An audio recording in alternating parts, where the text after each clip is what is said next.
Hey folks, I put up a poll on Twitter and most people voted to see a video of my illustration process.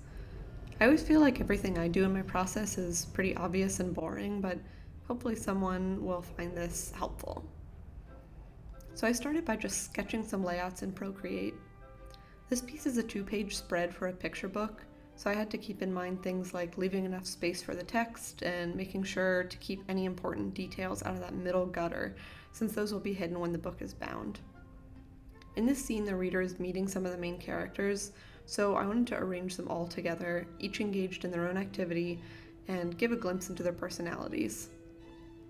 I work in multiple layers, laying out where the action will happen, then turning down the opacity on that layer, adding a new one on top of that, and going in with some more detail.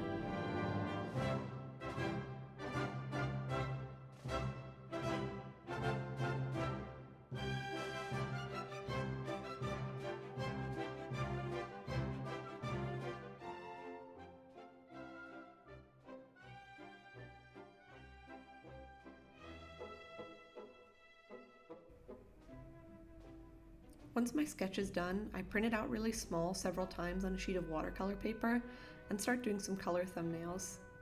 I used to do these digitally because I'm not very good at mixing paints or color theory, but I found it was nearly impossible to recreate digital colors in gouache once it came time to paint the final piece.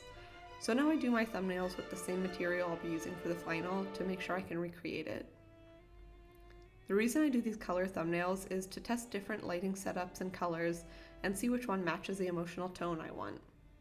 It's better to do these things really small and quickly than to do a whole painting and realize afterwards that the colors aren't working. For this scene, I wanted to create a sense of warmth and coziness. From left to right, we have Rosa, Tip, Vin, and Reggie. They're circus performers who've created their own little family, and I wanted to show how comfortable they are with each other. Staying up late at night, goofing around, after performances, just spending time together. So I picked some warm colors and warm lighting.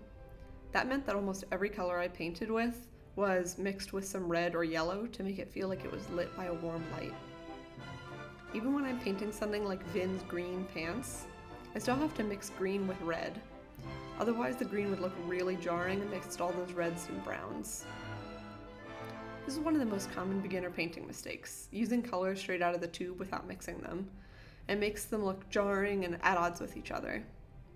An easy way to create a harmonious palette is to pick one base color and then mix a little of it into all your other colors. Another thing to note about how I mix color is the more I want part of the illustration to recede, the more I mix each color with its opposite. So mixing a color with its opposite dulls it and darkens it. For example, that back wall is almost exactly 50% red and 50% green. The characters, who I want to stand out more, are painted with purer colors, mixed without their opposites.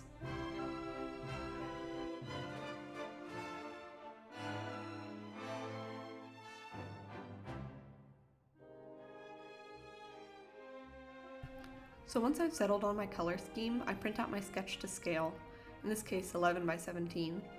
Then I trace it onto some large watercolor paper using a light box. My painting process is pretty simple. I just fill in areas one by one, usually going from back to front of a scene. I cut out most of the video of me painting because I figured it'd be pretty boring to watch. So instead, I thought of some tips that I would share that have helped me get the kind of textured painterly effect I like. Number 1, don't mix your colors completely. Leave some streaks of unmixed color in there. It prevents your piece from looking too perfect and clean. In my opinion, if you want perfectly clean shapes, you should probably just be working digitally since it's a lot easier to control. Number 2, diluting your gouache with quite a bit of water and painting with a smaller brush will give you a really streaky, patchy texture that I enjoy. You can see this effect in the dark brown wall behind the characters. Number 3, I've always been told to mix a large amount of whatever color you're using, so it won't look uneven when you try to remix it. But I happen to like when there are subtle shifts in the hue or value of an area, so I change the ratios of colors I'm mixing ever so slightly as I go. You can see this in the table up front, how it's mixed with lots of different pinks, browns, grays and reds. I think that looks a lot more interesting than just flat brown. Okay, so I'm not the best painter, I'll be the first to admit that. I rely pretty heavily on Photoshop and Procreate to fix my painting mistakes and edit my colors. So here's the finished traditional painting after I scanned it in, and here are the digital edits I made. The first thing I did was to darken the background and redraw Rosa's face, since I thought it came out a little bit wonky. I also changed some of their skin and clothing colors so they didn't blend into the background so much.